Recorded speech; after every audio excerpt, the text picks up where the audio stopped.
What's going on, everybody? I'm Jeff St. Pierre, and this is episode 127 of the Adult Education Podcast. This week, I'm speaking with journalist and author Simone Stolzoff. Thank you so much for checking out my show. I'm not sure what brought you here to the Adult Education Podcast, but I appreciate you being here and sharing some of your day. I hope you like what you hear. If you do, please feel free to subscribe so you'll be updated on all the future episodes that come out. And also, if you wouldn't mind taking a second to leave a 5-star rating on whatever platform you're using, that is super helpful to inspiring other people to check out adult education. Now, like a lot of folks, I used to be all wrapped up in the grind at work. I mean, hustle culture, right? I was hustling my ass off, always trying to get the next big gig. I'd take on all the extra work just to look important. I'd be available for calls and emails all day long. We're talking 24/7, and I'd keep my eyes open for new opportunities as well. Sounds like a pretty typical American story, right? A lot of people are like this. It wasn't until I started having health issues related to the stress and anxiety I was bringing on myself that I had to take a look at the bigger picture. I had to figure out if all this working was helping me, not just professionally, but also personally. I wasn't sleeping. I was gaining weight, and I just generally felt awful all the time. And for what? So my bosses could get a bonus?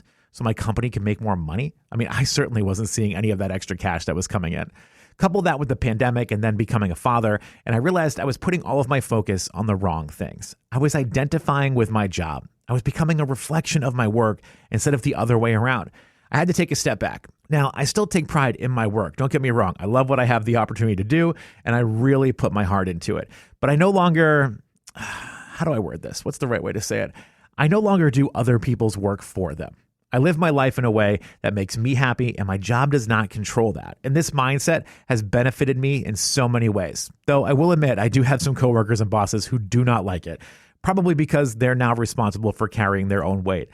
As I said, a lot of people have begun to identify with their job. I mean, how many times have you met someone and their first question is, "What do you do?" Or you meet somebody and they immediately work into the conversation what they do for a living. I don't care. I'm always much more interested in the person themselves. I couldn't care less about what they do. But how did we get here? When did we stop enjoying our lives because we're too focused on making work the central piece of it? And is this more of an American problem than anywhere else in the world? Journalist and author Simone Stolzoff did some research into this to try to answer all of these questions. He just published a book called The Good Enough Job: Reclaiming Life from Work. It's a really wonderful piece. I caught up with Simone to talk about it. We answered those questions and we dive deeper into the problems with spending all of your good energy at work, why some people think it's their duty to work themselves to the bone, and how it's time to shift our mindset about work in general so we can all live happier lives. Please enjoy my conversation with Simone Stolzoff. How's it going? Hey, Jeff. It's going well. Nice to see you. Nice to see you too. It's Simone, right? Simone. Oh, Simone. Okay. I'm sorry. I was listening to some podcasts to try to get how it was said, and I feel like everybody said it differently, but the most common one was Simone. Yeah. Well, Simone works. Often my friends call me Simo, so you can be part of the inner circle. I saw Simo on your website, actually. And then I was like, no one else is saying that. What is It's true. Well, call me whatever you would like. Well, Simone, it is so great to talk to you. I got to tell you, my wife and I have this chant that whenever we do something and we feel like we're done, we all say, "Good enough. Good enough." So when I saw the title of your book, I was like, this is what I need in my life. This book was written for you too. Yeah. The book is called The Good Enough Job: Reclaiming Life from Work. And I feel like a lot of people probably started rethinking how they feel about work around the pandemic time. And I am certainly guilty of that. I had to reevaluate how much time I was dedicating to my job, and really made me think about what you talk about in this book, about how we have this identity that's so tied to our job and our profession. So I'd like to just take a step back here and just kind of dive into what made you want to investigate this more. What made you want to do more research about this? Yeah, so there were two ways in. The first is I'm a journalist, I'm a reporter, and I've been on the work beat for the majority of my career. So I reported on offices and individuals' relationship to work, and was observing how there was this real centrality of work in people's lives, where they were treating their jobs as sort of the central gravitational force around which the rest of their life orbited. And then there's a personal angle as well, which is, after many years of working as a journalist, I had an opportunity to leave the industry and work a job in design for a design agency. And deciding between these two paths, it didn't feel like I was choosing between two jobs. I felt like I was choosing between two versions of me. which, made me question, how did we get here? How did my job become so entwined with my identity? And I didn't think I was the only one. So I wanted to look into it. It is so interesting how we feel like it is our identity. And you talk about this in the book. It does seem not exclusively American, but it's a very American thing that we have, where we really view the job as such a big piece of our lifestyle. Why is it that we do that so much more than other places? I think there's a few different ways to explain it. The first is just the foundation of this country. The Protestant work ethic and capitalism were sort of the two strands that entwine to form our country's DNA. We live in an incredibly individualistic country where our core mythology is this idea of the American dream, that anyone can, work their way up to the top. But I think there's also things that are more recent in America that have exacerbated some of these trends. So for example, part of the reason why our relationship to work is so fraught here is that the consequences of losing work are so dire when, for example, your healthcare is tied to your employment, or if you're an immigrant, your ability to stay in this country is tied to your employment. Then you pair that with the decline of some of the other forces of identity and meaning in our lives, things like organized religion or neighborhood and community groups. And there's this thirst for belonging and identity and purpose that once was filled by a broader set of institutions that now, for many Americans, is only filled by their work. One of the things you said there is how a lot of us feel like we're tied to work. And that's true. I mean, we have bills, we have college loans, we have health insurance that we have to pay for. Things are expensive, so we need to have work. But it still seems interesting that we don't just get the job that we need to pay the bills. We get the job that we feel like is going to be a piece of us. If I were to walk to my neighbor and say, I'm going to get a job at McDonald's, they might give me a weird look, and no disrespect to anybody that works at McDonald's. It's a job. I think it's great. We all need someone to do that job, but there's an image of what that job means if you take that job. So it's so interesting that it's not just about the money. It's more about the image of what the job is. Yeah. And, I think there's nothing wrong with looking to work as a source of meaning or a source of identity. But I think it becomes risky, as so many people found out during the pandemic, when it is your sole source of identity or meaning. If your job is your identity and you lose your job, what's left? It also creates these very high expectations for our work, where if you're always expecting your work to be a dream or to be perfect, it creates a lot of room for disappointment. Every line of work has a level of tedium or monotony in it. And if we think that work is our only means of self-actualization, that's not a burden that our jobs are necessarily designed to bear. And I love the way, I don't love it, but I think it's interesting because my former boss has said this to me many times. When I would get frustrated with something, they would say, I can go out in the street and find 6 people that can do your job. And I would think, what kind of weird authority do you feel like you have over? And that's the kind of thing that so many bosses, so many management styles surround. It's like, well, I'm going to make you feel like I can fill this job no matter what. So you're going to want to stay here and you're going to really want to work harder for me and not leave. There's this concept I write about in the book called vocational awe, which is the idea that, particularly in creative lines of work or do-gooder industries, things like education or healthcare, there's this perceived righteousness of the profession where, people say things like, no one becomes a teacher for the money, or, for healthcare workers, we saw this in the pandemic. They're called essential workers and yet never given more compensation or protections that is commensurate with the severity of the work that they're doing. And I think a lot of times employers can rely on these quote unquote passion jobs, or these jobs that people get into for more than the money, to obscure a lot of the injustice that exists in these different industries. And we're seeing workers push back. I think the writer's strike is a great example of it. There are screenwriters in Hollywood who have felt grateful to be doing this kind of work and maybe have accepted less than they deserve in the past. And now they're understanding that, yes, it is a privilege to be able to have a creative job and do what I love. But first and foremost, a job is an economic contract. And what I need is for it to pay me enough money to be able to live. One thing I want to get back into that in a second, but I do love when you were talking about sort of the phrases that people have with some of these jobs, like you don't become a teacher if you want to make money kind of thing. I loved when Jeff Bezos purchased the Washington Post. All of a sudden you started to see a lot of op-eds that were about how lucky you are to have jobs and how we shouldn't complain because we have work. And it's just so funny how the zeitgeist can totally shift you into a place and be like, wow, I really am lucky to be on welfare. This is great.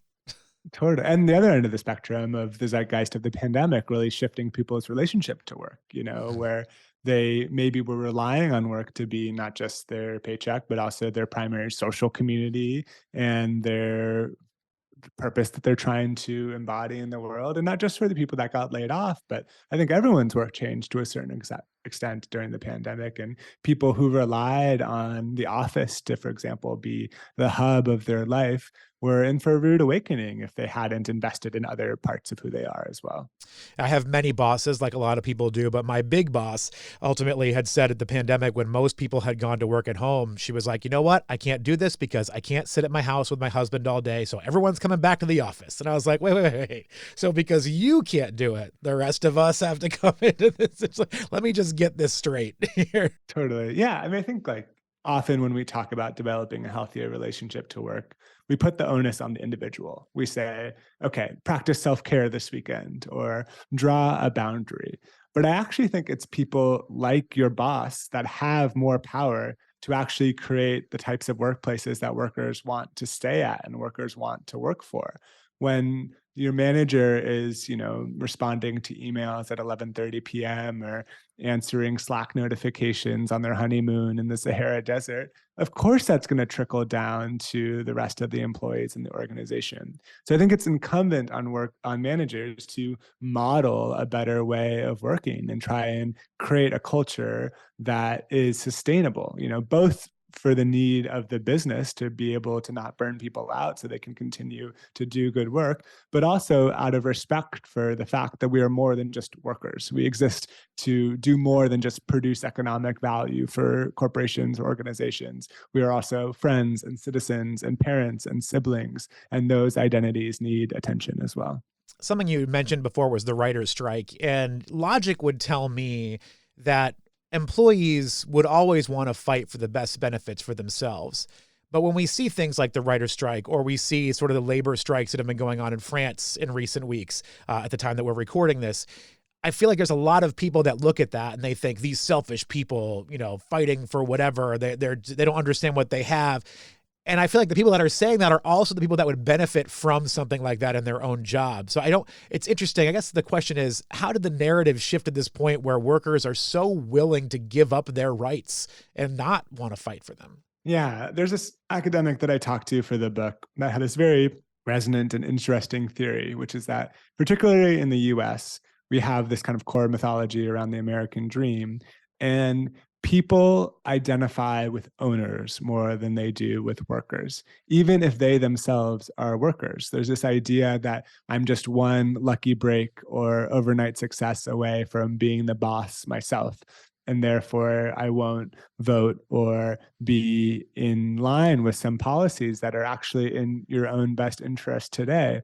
And I think it's fascinating. It's a sort of like Donald Trump idea that like anyone can rise to the top of a business. And it's true to a certain extent. There is a lot of opportunity here, but the sheer numbers of it doesn't pan out when you calculate how many people can be owners versus how many people are workers working in solidarity with other workers across the economy.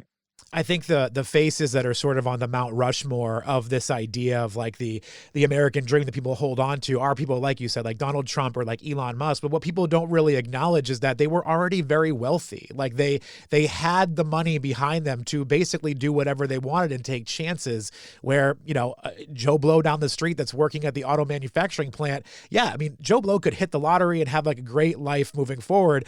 But at the same time, he doesn't have that safety net that some of these other CEOs had going into it. So, I mean, I guess it's cool to look at them and go, wow, look what they did. But they built their wealth to $1 billion from $20 million. They were already wealthy.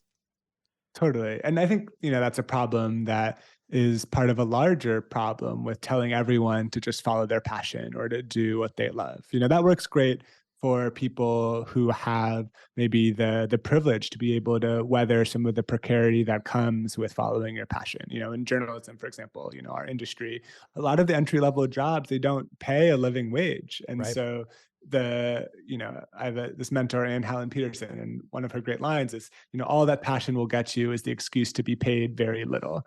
When in actuality, some people do what they love for work, and other people do what they have to for work so they can do what they love when they're not working. And yet we give this sort of prescriptive one size fits all advice about, follow your passion, do what you love, even when those passion jobs are not accessible to everyone.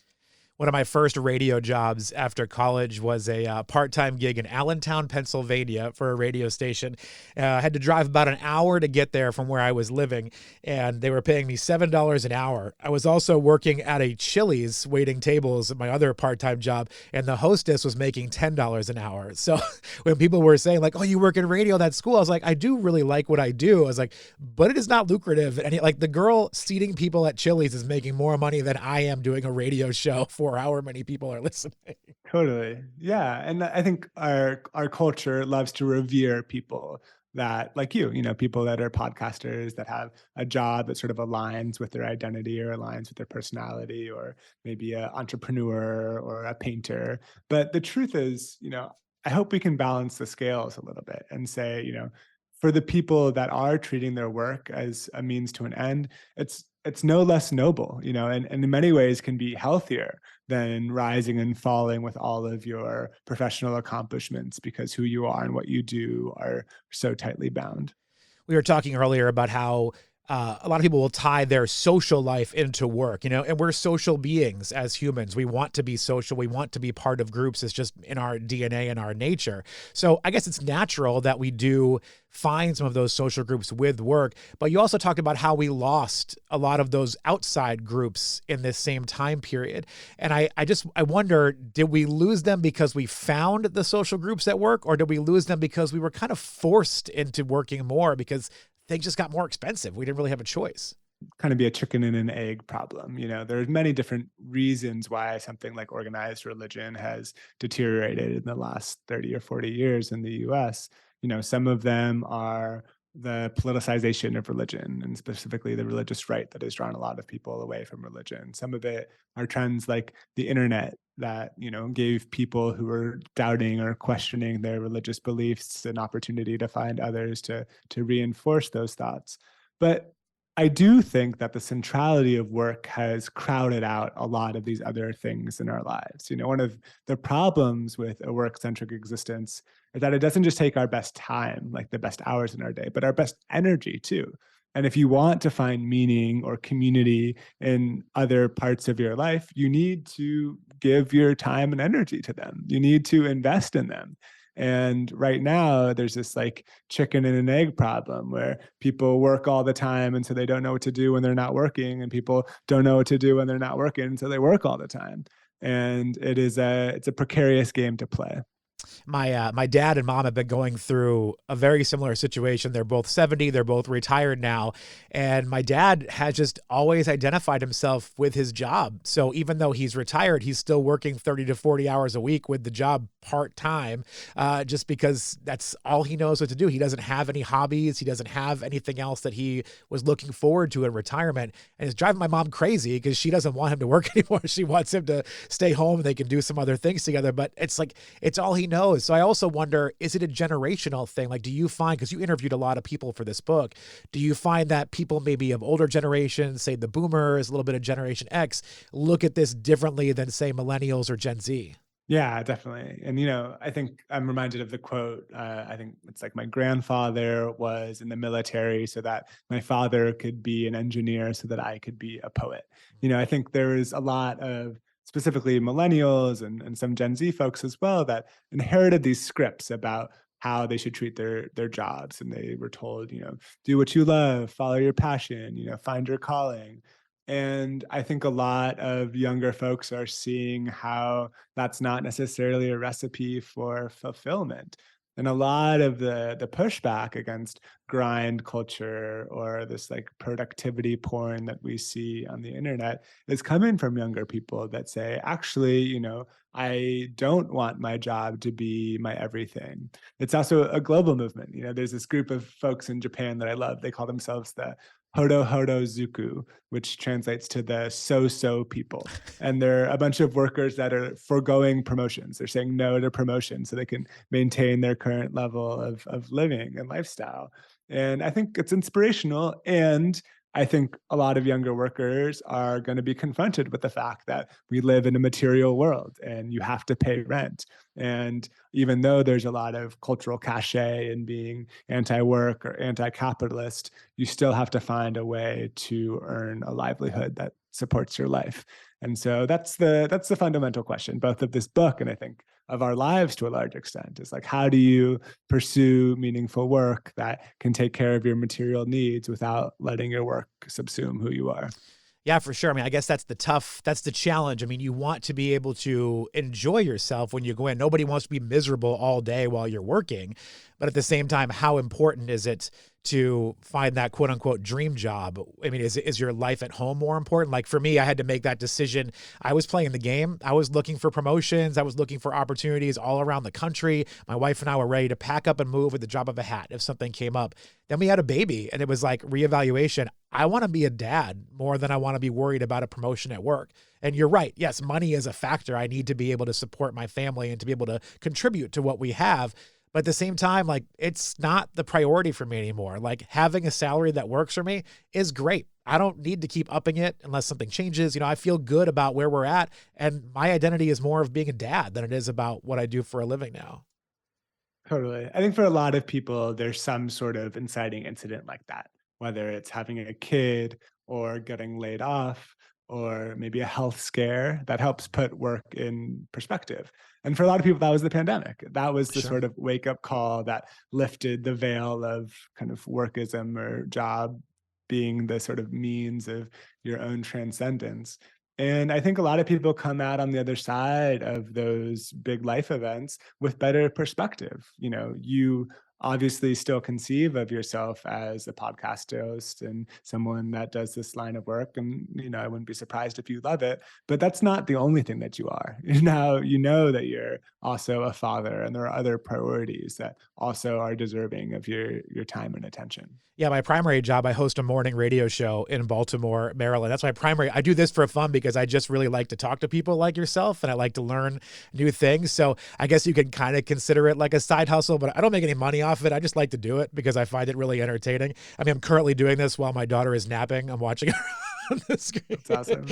I find wherever I can to have these fun conversations. And this one in particular really just stood out to me too. And I love you just mentioned that Japanese group, the So-So group, because it makes me think of that quiet quitting thing that we kept hearing about for a while. And I got into such a huge debate with one of my coworkers who would be in the boomer generation. Not that I'm trying to put everybody in the same bucket, but she didn't understand why people were applauding this. She was like, this sounds so rude. These sound like terrible workers. And I was like, I think what you're missing is they're only doing the job they're required to do. They're just not willing to go and do any extra that they're not getting paid for.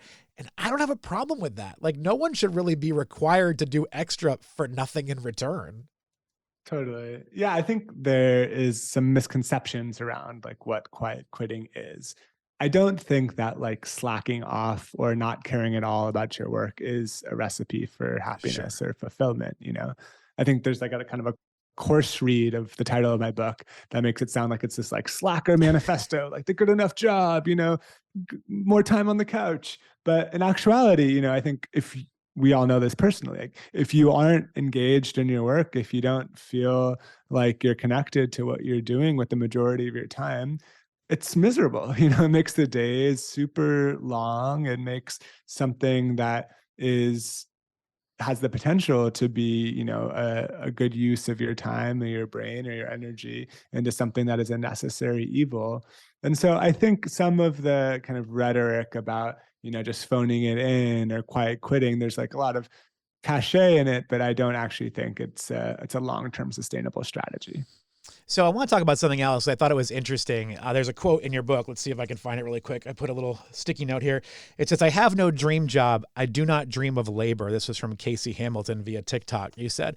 And I found that really interesting because it's a really compelling thought. Who does wake up and just think, I want to work? Like, I don't know how many of us really want to do it. Like, we do it because we have to, but it's an interesting thought that it kind of feels like it's been ingrained in us now that working is our purpose on this world. It's not so much to live or to procreate or to create art. It's just your purpose is to work and then you die kind of thing. There's a part in the end of the book where I advocate for a more transactional approach to work. And that might sound a little crass, especially because we're told that jobs are meant to be callings or dreams or vocations. But, fundamentally, at the end of the day, a job is an economic contract. It's an exchange of your time and your energy for money. And the more clear-headed we can be about that, the better. I think both employers and employees can benefit from that. Employers in a more kind of transactional way can set expectations for what good work looks like and expect their employees to deliver on their end of the bargain. And employees can, for example, talk about compensation without thinking that it somehow undermines the best interest of the company. And most importantly, employees can conceive of their job as part of, but not the entirety of who they are.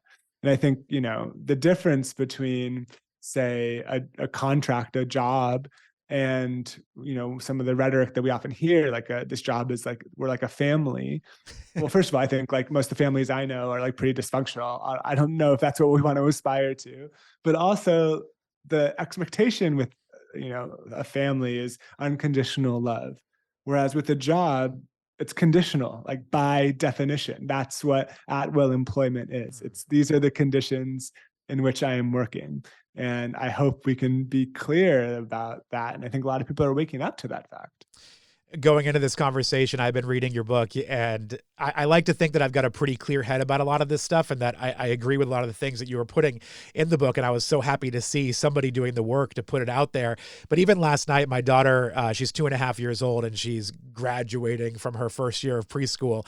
And we were asking her, my wife wanted to fill out one of those little like placards that they put on Instagram where it's like, I'm 2.5. This is my last day. And she was like, what do you want to be when you grow up? And I was like, she's 2.5. Why are we A, she doesn't even know what we're saying. B, why are we asking her this question already? Like, it just seems like such a weird thing to already be slamming our kids with. And it doesn't stop, I know. Even as adults, the first question we ask each other is, what do you do? As if like what we do tells you everything you need to know about someone. And so I hope, there's a cultural shift that I think is underway where people are trying to conceive of themselves as more than just workers. But, one thing I like to do is, instead of asking, what do you do, asking people, what do you like to do? It's just like inserting two little words that allow people to define themselves on their own terms. I don't know if it was on the Happiness Lab podcast or when you were at Cal Newport. One of them, I heard you talk about how we automatically shift into like, hi, what's your name? And then immediately, what do you do? And I thought about that because I used to do the same thing, but I shifted. And I always feel like if I get to what do you do as a question, I'm bored with this conversation and I have nothing else to talk to you about. Like, I feel like there's so many other places to go that I don't care what your job is. Like, I want to talk to you about who you are, what you like to do, like you just mentioned. But it is funny. That is exactly where everyone goes, almost like we're measuring ourselves to who we're talking about. Like if I were to go to some party and somebody would ask me what I do, I say radio DJ. Now it's like, oh, okay, well, I just punch numbers in an accounting firm. I'm like, you probably make a lot more money than I do. So good for it. But we're always comparing in this job world too. Yeah, it's kind of classist, right? It's like you're just like sizing someone up. And, I think one different way or one piece of advice I tend to give people is to try and find communities of people who could care less about what you do for work. Like for example, like I like to play pickup basketball, and at like the pickup games, no one cares that I'm an author or that I'm a journalist or what I do to make money. They care that like I'm a good teammate and I pass and I like box out when I rebound. This is maybe like a bit of a crass example, but finding other communities of people that can reinforce our identities beyond what we do for work. So maybe for you, it's a community of parents or a community of people that are close in proximity in your neighborhood, or a community of people that care about the same political cause, but some realm of life that can reinforce an identity of yours beyond just what you do to make money.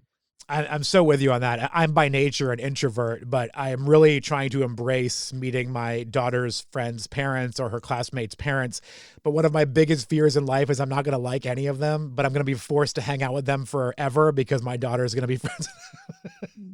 Totally. Yeah. Well, maybe you can get your outlet in the booth with the radio interviews. Yeah, I guess that's it. I'll rely on it. people like you, Simone. Yeah. If I can have these conversations, I will be sane and I'll be able to keep everything together. Well, I love that you put this together. I love that you took the time to make this book and to do the investigations into it, because there are so many really thought-compelling things through this entire book. I didn't even get to the excellent sheep part towards the end that I wanted to touch on, but we're running out of time here. I know you've got some more people to talk to you today. Simone Stolzoff, the book is called The Good Enough Job, Reclaiming Life from Work. Where do people go if they want to find out more about you, if they want to follow along with your work or your journey? Yeah, you can go to thegoodenoughjob.com. All my socials are there. And thanks for having me on. This was a great conversation. Big thank you to Simone, or Simo Stolzoff, since I'm in the inner circle now. So much fun chatting with him about this. The book is called The Good Enough Job, Reclaiming Life from Work, and it's available now wherever you get your books. And thank you to all of you for listening. I hope you'll subscribe so you get notified for all future episodes of the Adult Education Podcast. Until next week, be well.